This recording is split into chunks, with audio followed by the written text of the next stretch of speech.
Assalamualaikum warahmatullahi wabarakatuh. Bismillahirrahmanirrahim. Alhamdulillahi rabbil alamin. Allahumma salli wa sallim wa barik ala sayyidina Muhammad wa ala alihi wa sahbihi wa man tabi'ahum bi ihsanin ila yaumiddin. Amma ba'du. Hadirin hadirat jamaah salat fardu maghrib Masjid Agung Jawa Tengah yang dimuliakan Allah Subhanahu wa taala. Pemirsa MAJD TV, pendengar setia Radio Dais dan Radio Gaul FM. Alhamdulillah kembali kita bersyukur kehadirat Allah Subhanahu wa taala atas limpahan taufik dan hidayahnya, nikmat sehat yang Allah berikan sehingga kita semua bisa berkumpul di Masjid Agung Jawa Tengah ini dalam keadaan beribadah kepada Allah dengan nyaman. Kemudian kita lanjutkan dengan zikir bersama dan insya Allah sebentar lagi kita akan mengikuti kajian kitab hadis Riyadhus Shalihin bersama guru kita Habib Ja'far Al-Musawwa. Untuk itu nanti bila mana ada pertanyaan seputar tema yang beliau sampaikan bisa langsung ditanyakan kepada beliau, dan bagi para pendengar yang ada di rumah maupun dalam perjalanan bisa melakukan chatting WhatsApp 081225733157. Mudah-mudahan dengan hadirnya kita di majelis ini Allah Subhanahu wa taala senantiasa memberikan kita semua ilmu yang bermanfaat. Amin ya rabbal alamin. Ala hadhihi niyyah wa likulli niyyatin salihah wa ila hadratin Nabi Muhammad sallallahu alaihi wasallam. Al-Fatihah. A'udzu billahi minasy syaithanir rajim. Bismillahirrahmanirrahim. Alhamdulillahi rabbil alamin arrahmanir rahim maliki yaumiddin. Iyyaka na'budu wa iyyaka nasta'in ihdinas siratal mustaqim siratal ladzina an'amta 'alaihim ghairil maghdubi 'alaihim waladdallin. Selanjutnya kita ikuti kajian kitab Riyadhus Shalihin bersama guru kita Habib Ja'far Al-Musawwa. Kepada beliau kami persilakan.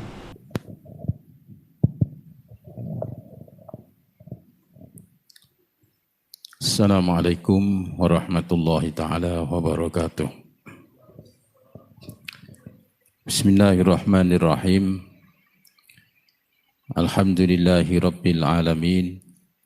Wabihi nasta'in ala umurid dunya waddin.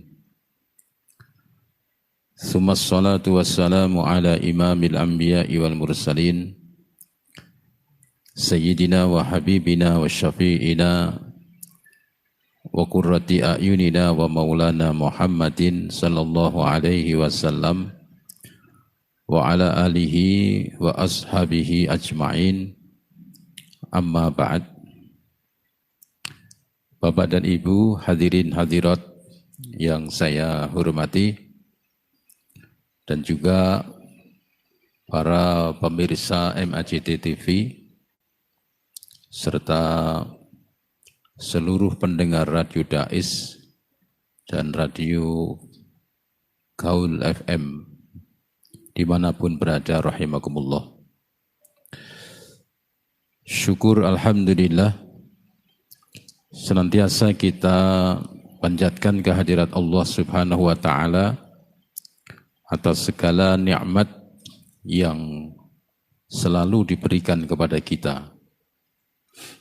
Sebagaimana tadi disampaikan bahwa alhamdulillah kita bersama-sama bisa beribadah di Masjid Agung Jawa Tengah yang kita cintai ini. Ini merupakan satu anugerah, satu kesempatan yang mulia bagi kita untuk bisa bersama-sama hadir di dalam majelis ini. Semoga seluruh rangkaian ibadah kita diterima oleh Allah sebagai amal yang soleh solehah. Amin ya rabbal alamin. Hadirin hadirat rahimakumullah, saya masih akan melanjutkan hadis yang pertama dalam bab tentang penguasa yang adil, di mana ada 7 kelompok yang akan mendapatkan payungnya Allah di saat tidak ada payung kecuali payungnya Allah Subhanahu wa ta'ala. Kemarin yang sudah saya sampaikan, yang pertama imamun adil, yang kedua wasyabun nasya'a fi ibadatillahi ta'ala, seorang pemuda yang selalu beribadah kepada Allah Subhanahu wa ta'ala. Kemudian yang ketiga, rajulun qalbuhu mu'allakun bil masajid, seseorang yang hatinya selalu bergantung dengan masjid. Perlu saya garis bawahi, gitu ya. Jadi kalau di dalam bahasa Arab atau Quran ataupun hadis, kalau menyebutkan laki-laki, maka otomatis perempuan itu bisa ikut. Ya, dalam hukumnya begitu. Tapi ketika menyebut khusus perempuan, maka laki-laki tidak ikut. Jadi artinya kalau di sini disebutkan warajulun qalbuhu, seorang pemuda yang hatinya bergantung kepada masjid misalnya, lalu bagaimana, bisa enggak pemudi perempuan yang bergantung pada masjid? Bisa. Kalau yang diperintah itu ya ayyuhalladzina amanu, orang-orang yang beriman, laki-laki, maka secara otomatis perempuan pun juga ikut, gitu ya. Kemudian yang kelima, warajulun da'athu imra'atun zatu mansobin wa jamalin faqala inni akhafullah. Seorang laki-laki yang diajak oleh perempuan yang cantik, yang kaya, memiliki kedudukan. Kemudian perempuan ini mengajak untuk berbuat zina atau mengajak untuk bercumbu, ya, merayu orang ini. Kemudian lelaki itu mengatakan, inni akhafullah, saya takut kepada Allah.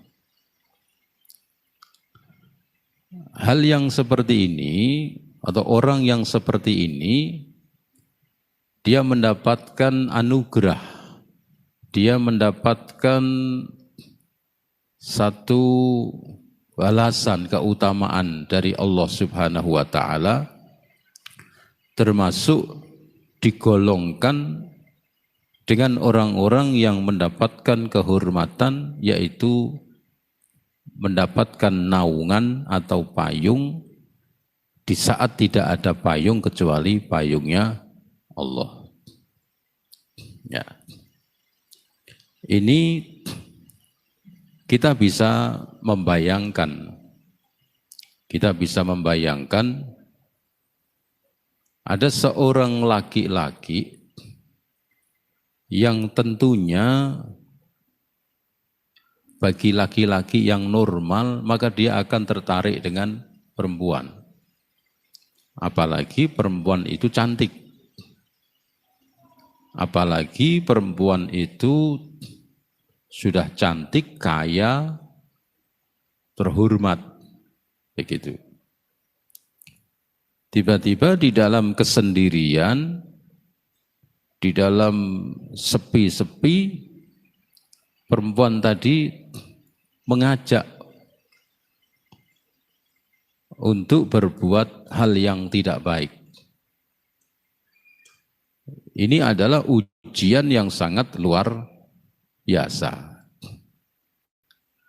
Kok sampai laki-laki itu mampu menolaknya bukan karena siapa-siapa, bukan karena takut nanti dipenjara, bukan karena takut nanti tidak mau bertanggung jawab, tidak bisa bertanggung jawab, tapi takutnya karena Allah.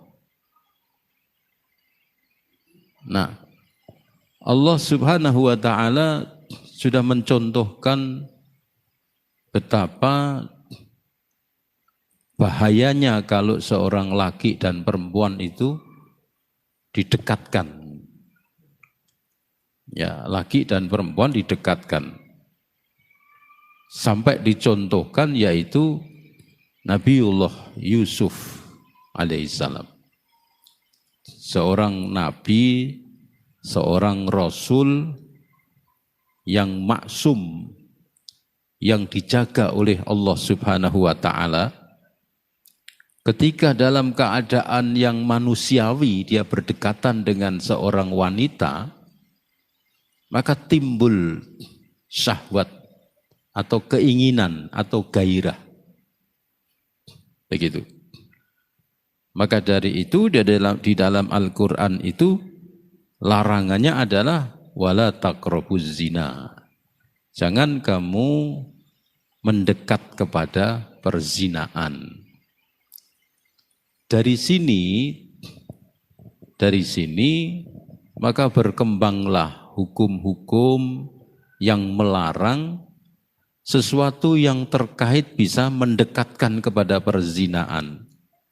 Misalnya nonton porno, itu ya, mendengarkan hal-hal yang bisa sampai ke sana, atau berdekatan, begitu. Itu dilarang karena apa? Karena kalau tidak dilarang, kalau dibiarkan, maka bisa mengarah ke sana. Bisa mengarah ke perzinaan. Oleh karena itu dilarang di dalam agama. Mengapa kita ini kalau sholat, kata Nabi, shaf perempuan yang paling bagus itu yang paling belakang. Laki-laki yang paling depan. Sebaliknya, shaf yang paling jelek bagi laki-laki yang paling belakang, bagi perempuan yang paling depan. Karena antara laki dan perempuan itu tidak boleh didekatkan. Ya, tidak boleh didekatkan.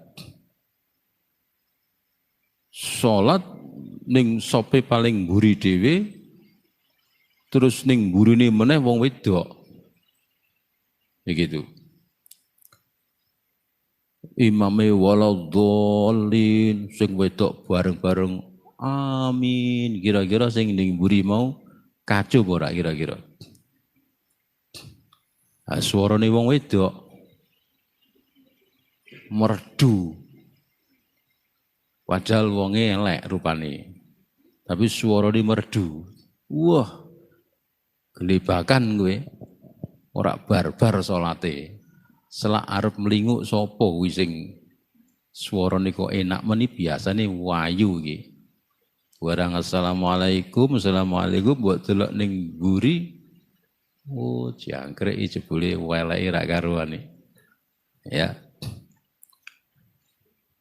Jadi dilarang untuk seperti itu. Ya. Nah, kalau ada orang yang diajak untuk berbuat sesuatu, yang ngajak ini perempuannya, kok dia mampu mengatakan ini akhafullah, maka orang ini pantas mendapatkan anugerah, yaitu nanti di padang mahsyar dia mendapatkan naungan, di mana tidak ada naungan kecuali naungannya Allah. Kemudian selanjutnya, warajulun tasaddaqa bisadaqatin fa akhfaha hatta la ta'lama shimaluhu ma tunfiku yaminuhu. Ada orang yang bersedekah dengan satu sedekah, di mana sedekah itu disamarkan sedekahnya itu. Tidak ada yang melihat. Sehingga tangan kirinya itu tidak mengetahui kalau tangan kanannya itu sedekah. Saking primpennya. Saking hati-hatinya berusaha untuk tidak dilihat orang lain. Begitu. Lu kenapa kok sampai demikian? Bayangkan kalau zaman sekarang ada orang sedekah kok seperti ini, wih hebat. Kita sedekah supaya orang tidak tahu itu kalau sedekah kita ini 2.000 rupiah. Ya. 2.000 rupiah wih ngelebok gini tangannya mbok umpetke sret bledeng karena 2.000. Hajal nek 100.000. Apa ngono kowe? 100.000 iki duwite mbok ngene iki sik ngene lho. Lempete ning dhuwur. Lempete suwine ra karuan. Kotak keliling jek ning ngene soft ngarepmu wis mbok tokke sik duitmu. Duntel-untel buka meneh. Dilempit buka meneh. Ya, ngene tekan ngarepmu nglebok kene iki bolongane ning kene, boleboke ning kene. Angel to iki. Bolongane ning kene iki. Nek wong wis do ndeloki kabeh baru bleng. Nek 100.000. Nah, tapi nek wong sing biasane ngene iki lono, intik 2.000 mesti. Gede-gedene 10.000. Lho bener ora kowe nek sedekah. Soale sin dideloki wong 2.000 tok. Ya, apa meneh 100 klitik. Wah, mlebok kene iki wis ya mudah-mudahan ra krungu. Begitu mbok colke bareng mbek dehem. Klotak ora krungu.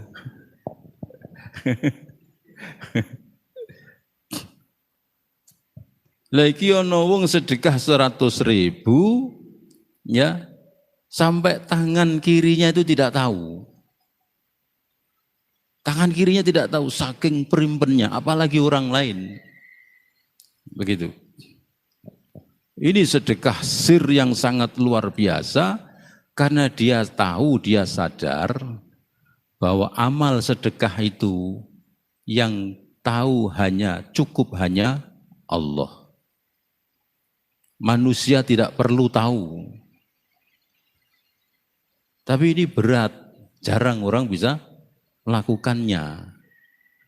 Yang saya pernah bercerita dulu, Sayyidina Ali Zainal Abidin. Itu kalau sedekah itu tidak ada yang tahu.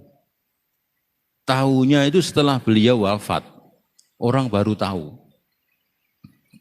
Setiap malam beliau ini keliling. Meletakkan sesuatu di depan rumah orang-orang miskin, orang-orang janda. Jadi orang-orang itu begitu pagi dia, wis ono beras. Gitu. Pagi-pagi, wis ono mie instan, istilahnya gitu. Wis ono ndok, gonta-ganti. Tidak ada yang tahu siapa yang memberi ini. Sampai ada orang yang berusaha ingin mengetahui. Sopo to iki sing ngeki? Terus ditunggoni bengi-bengi. Nah begitu Sayyidina Ali Zainal Abidin melihat ada yang nunggoni, dia menahan diri, dinengkesik. Sing nunggoni wis ngantuk, cokoti nyamuk, mlebu, bleng, baru diserahkan. Jadi berusaha jangan sampai ada yang melihat kalau dia itu. Karena apa? Kalau ada orang melihat, itu kan bahaya. Orang nyumbang 100.000 ketok. Itu. Terus ada orang tahu. Wah jenengan Masya Allah nyumbang 100.000. banggane ra karuan. Ya, sesuk nyumbang meneh 100.000 meneh. Dipuk-puk. Wah, kowe iki memang Masya Allah bloboh tenan. Suwi-suwi dia nyumbangnya karena pamer, karena riya. Bahaya. Karena siapapun yang dipuji itu pasti senang. Lah orang kalau beramal karena ingin dipuji ini kan berbahaya. Allah tidak suka seperti itu. Ya. Jadi kalau ada orang sedekah sir yang rahasia itu Allah yang paling suka seperti itu. Dan kalau ada orang seperti itu, maka dia akan mendapatkan naungan nanti di padang mahsyar di saat tidak ada naungan kecuali naungannya Allah. Begitu. Ya. Kalau sekarang ini kan ada amplop. Amplop kan wong ora ngerti jero ni. Ya, kayane koyok yoyo mlebok kene wae beleng. Padahal di sini 10.000. Ya. Teko ning manten mangane wae tanduk nyumbange 10.000 tok.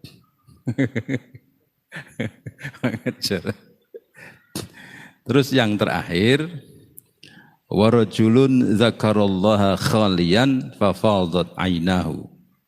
Ada orang yang ingat kepada Allah, ya, khalian di dalam sesepian, sendirian, dia ingat kepada Allah akan dosa-dosanya, kesalahannya, sampai meneteskan air mata. Gitu. Ini luar biasa, ya. Ada orang sholat, nalika sujud dia nangis, ya Allah, kilingan dosa-dosane zaman biyen, sampai meneteskan air mata. Ini berarti orang yang benar-benar menyesali atas perbuatan-perbuatan buruknya. Dan ini tidak gampang. Orang menyesali perbuatan sampai nangis itu tidak gampang. Jadi menyesal betul. Gelo. Ya Allah, kok biyen koyo ngono. Aku biyen wi ngapusi wong.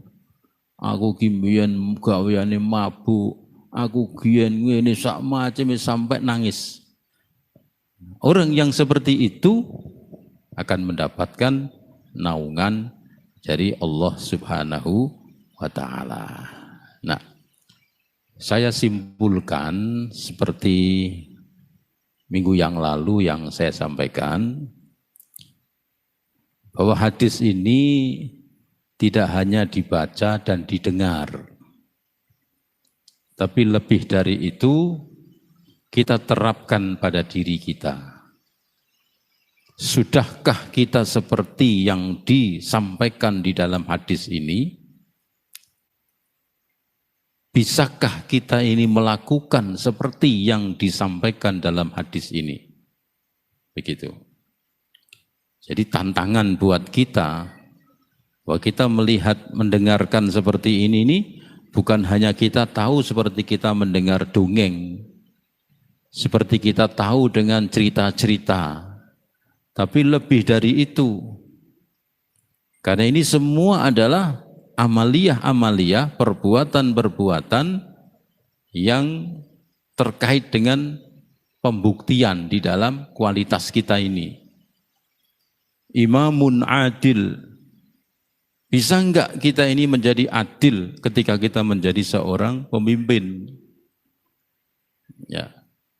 Wasyabun nasya'a fi ibadatillah. Bisa enggak kita ini ketika masih muda terus beribadah sampai tua? Begitu. Kalau orang tua beribadah itu biasa. Tapi kalau anak muda beribadah itu hebat. Ya, termasuk bagaimana kita ini seandainya ada seorang perempuan menggoda kita. Bisa enggak kita ini menghindari? Begitu. Karena biasanya yang mengajak, yang agresif itu kan laki-laki. Sing ngerayu kan wong wedok lanang. Ya, iki kok wong wedok ngerayu. Wis ngono wayu pisan. Nah, wedoke ora ayu, rodok kentir kowe mlayu biasa. Digoyak kowe mlayu jerit-jerit. Ana sing ngoyak wong edan. Ane wonge wayu, genah. Diawe-awe kowe. Apa rak? Ya. Kuat porak kowe kira-kira. Ya. Nah, ini maksudnya seperti itu, ya. Jadi kita tidak hanya mendengarkan, tapi kita terapkan dalam diri kita. Apakah kita sudah seperti itu? Ataukah kita ini sudah, bisakah kita ini bisa seperti itu? Ya. Nah, saya kira cukup dulu. Ya. Ada waktu 15 menit. Monggo yang mau bertanya, saya persilahkan. Mau langsung boleh, atau yang lewat WA di nomornya Ustadz Hilal juga boleh. Ayo.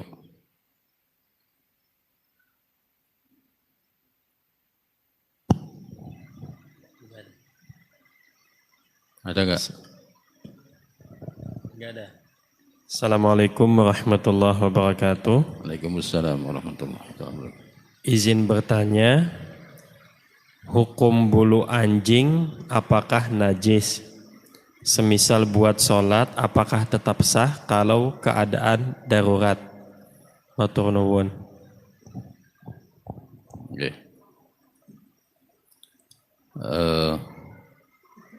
Gini. Pertama, kita mengesampingkan fanatisme mazhab dulu, ya.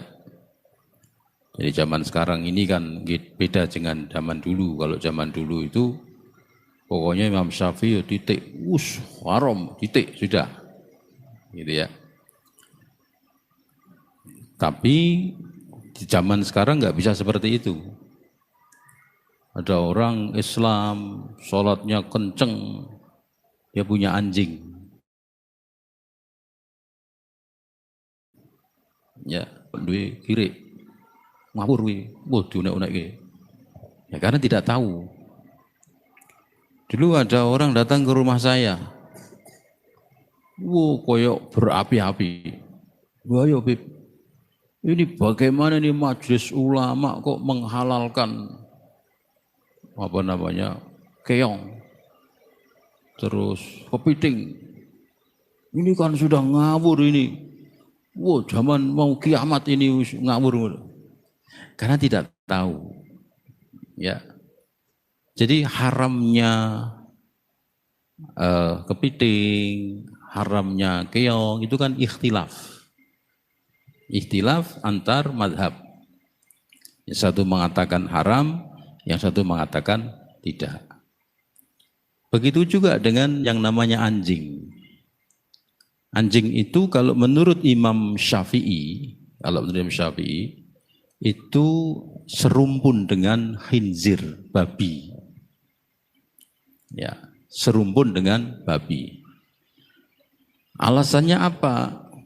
Alasannya menurut Imam Syafi'i, bulu babi itu, kulit babi itu pori-porinya mengeluarkan 3 rambut yang 1 lubang.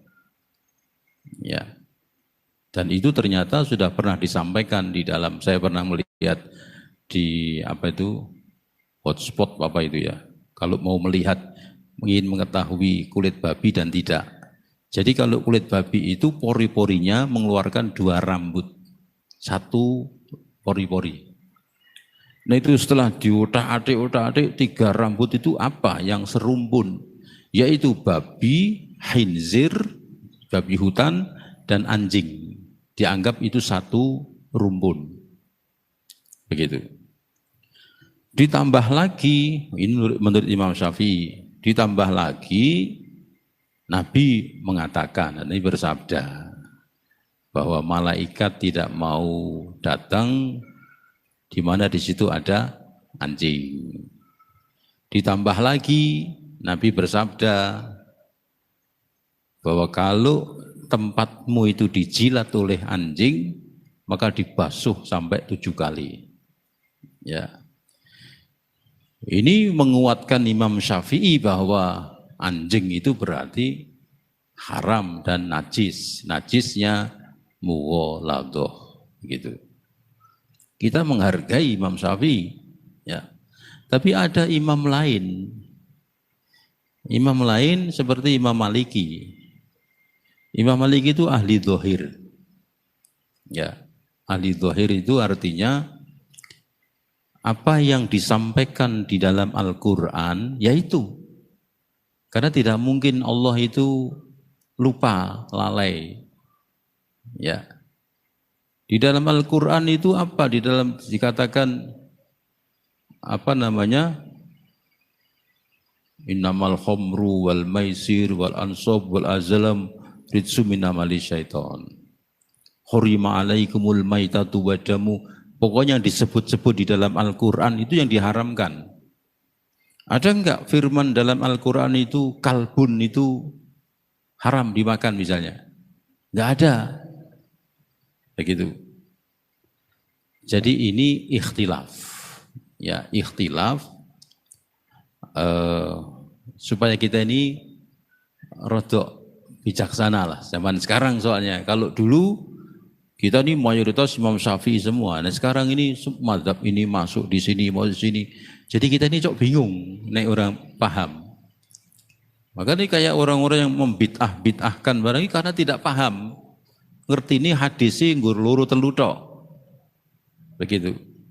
Jadi kalau kita ini paham tentang ikhtilaf, itu insya Allah kita akan rodok kendu. Ora kakian ngamuk, ora kakian nesu. Nah sekarang yang ditanyakan ini bulu anjing.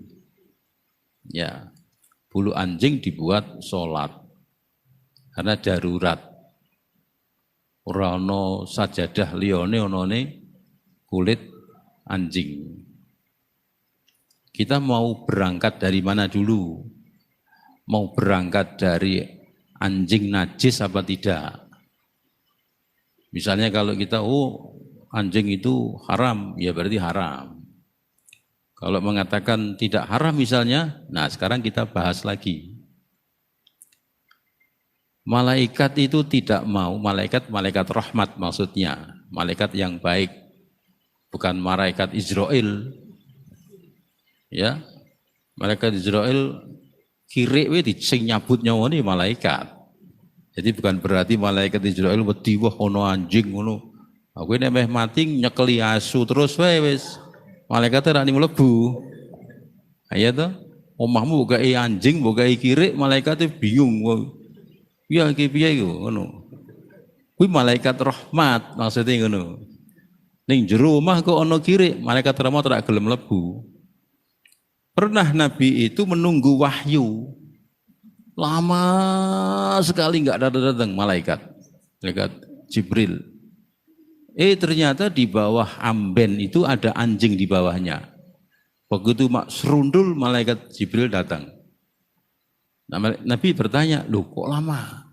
Ya saya enggak bisa karena di bawah amben itu ada anjing. Ini malaikat Jibril, malaikat rahmat, ora malaikat Israel. Ya. Padha karo wong sing cok guyon jare Gus Dur sampai saiki ru ditakoni karena sing ziarah atau pedot. Malaikat ngenteni terus. Enak men. Wis dikubur ya diparani, takoni. Ya.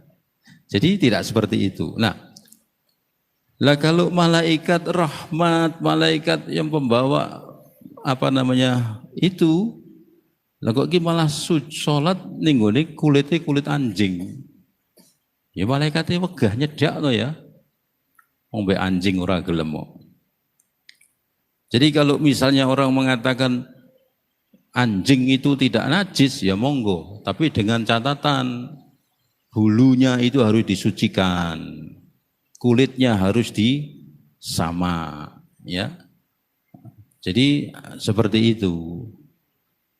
Karena sih ditakut kok model-model nyeleneh-nyeleneh. Ono salat ning gone dhuwur bulu anjing lho meh apa ya. Kok ora ono bulu liya kae. Jadi apa namanya? Kalau dalam fikih itu kita rotok bijaksana sedih lah. Zaman sekarang itu soalnya hal yang model-model itu, ya. Ayo, masih ada lagi? Ada, sini, maju sini. Cepat sedikit.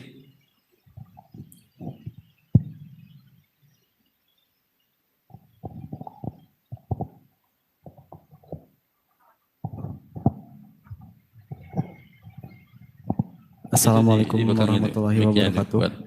Ya itu. Yang ini dua. Perkenalkan Habib, nama saya Yusuf. Yusuf. Iya, dari Tasikmalaya. Yang kemarin tuh ya, bukan? Yang Oh ya. yang minggu kemarin. Ya. Karena saya sangat excited ikut mengkaji sama Habib.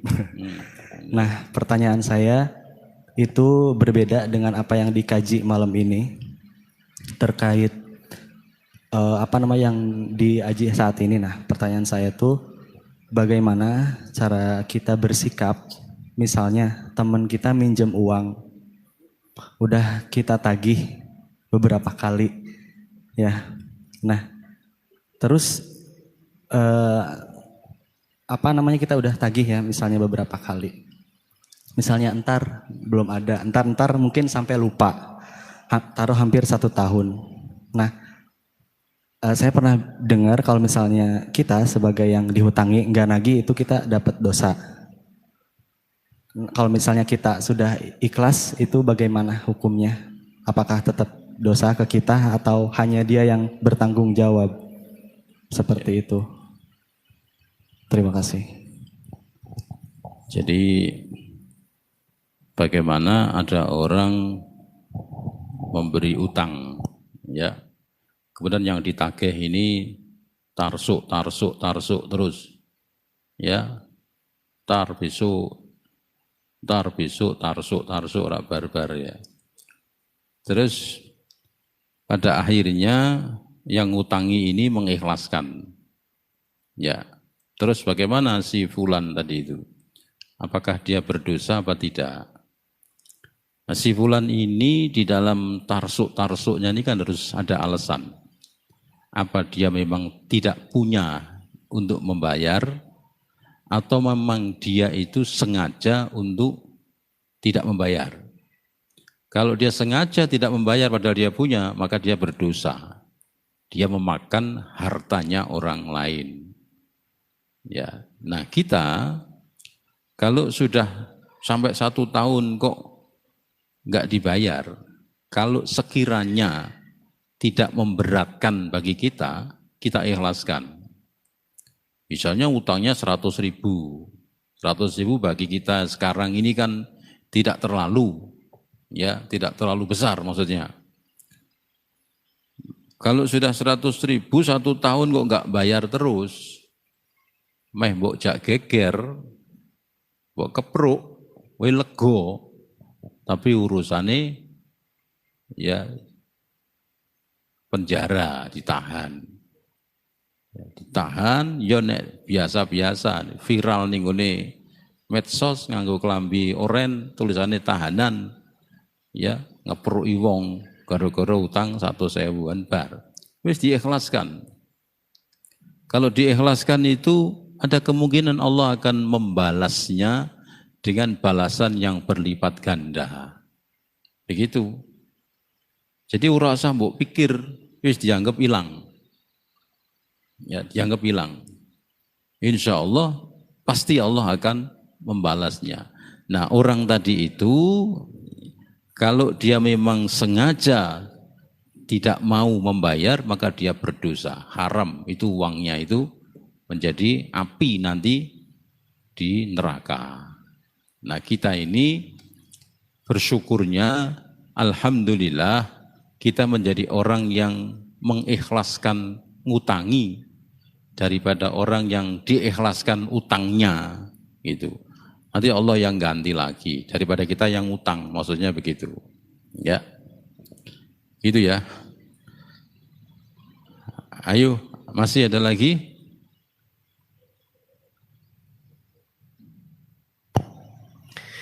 Assalamualaikum warahmatullahi wabarakatuh. Waalaikumsalam. Izin bertanya Habib seputar hewan kurban. Jika pada saat hari raya kurban dan di suatu perkampungan terdapat orang Cina, orang non-muslim, sementara orang muslim di kampung kita sudah kebagian atau kecukupan, maka apakah orang non-muslim tersebut bisa dan layak kita beri daging kurban sebagai bagian dari ukhuwah watoniyah? Lantas kalau diberi daging kurban hendaknya matang atau mentah? Terima kasih dari Mas Muhammad Sabik, pendengar Radio Dais. Ya, terima kasih. Pertanyaan ini sering diajukan kepada saya. Ya, saya selalu memulai dulu dengan kaidah fikih al-hukmu yaduru ma'ailatih. Jadi hukum itu berputar mengikuti keadaan. Saya mengilustrasikan ada satu kampung di mana di dalam kampung itu ada non-muslimnya satu atau dua. Ini wilayah-wilayah yang tidak mampu. Ya. Terus begitu Lebaran Idul Adha, semua warga kampung ini diberi. Hanya kecuali dua orang ini yang non-muslim. Dan ini tidak mampu. Kira-kira ini, ya, kira-kira suatu kampung nyate kabeh, terus iki melungu tok. Kira-kira bagaimana? Jahat enggak kira-kira? Manusiawi enggak kira-kira? Apa Islam seperti itu? Ya. Apa Islam mengajarkan seperti itu? Apa Nabi pernah seperti itu? Orang Yahudi dikasih makan oleh Nabi didulangi, disuapi dengan tangannya. Ini orang Yahudi, orang yang benci dengan Nabi didulangi. Kan Nabi tahu, ki wong kira iso mangan. Kere makure istilahnya, ngerti? Wis kere makure. Didulangi mbek Nabi, karena ini kemanusiaan. Kalau sudah kemanusiaan, mengesampingkan semuanya. Begitu. Sakampung mbok kei kambing kabeh. Iki wong loro iki mlungu. Wong ora duwe.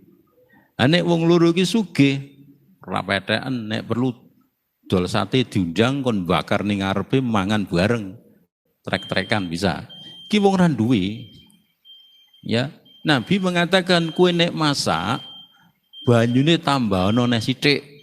Duwe-duwe tanggamu kayak ono. Tonggomu itu bukan orang Islam saja. So bayangi ora nek kowe ngeleh ya, sebelahmu mangan soto serap trup. Kira-kira kowe piye rasane? Ngiler ora kowe? Ya. Terus sebelahmu meneng mangan kok dientekke, kowe batin ora? Wah, keceme ra karo sing ngono ya. Mbok ngilingi sithik, mbok kae sak sendok ya aku gelem. Iki ora, tetep blab. Ngono kuwi. Nah, Islam bukan seperti itu. Jadi kalau sudah kemanusiaan, jangan terus enggak boleh haram, kafir gini. Kecuali kalau non muslimnya itu memusuhi Islam. Tidak senang dengan orang Islam, adzan ribut. Ngopo to buanteri rak karuan. Wis jadi KI. Kere ben jadi KI. Ya, ngiler ben rasa dikei. Wong Islam ora seneng soalé. Maksudnya ngono. Nek Islam biasa yo KI to ya. Jadi jangan aja kejem-kejem ngono lho, ya. Engko dikira Islam ya agama sing jahat. Agama sing tidak tahu diri. Gitu ya. Terima kasih. Mohon maaf. Akhirul kalam wallahul muwaffiq ila aqwamit thoriq. Assalamualaikum warahmatullahi taala wabarakatuh.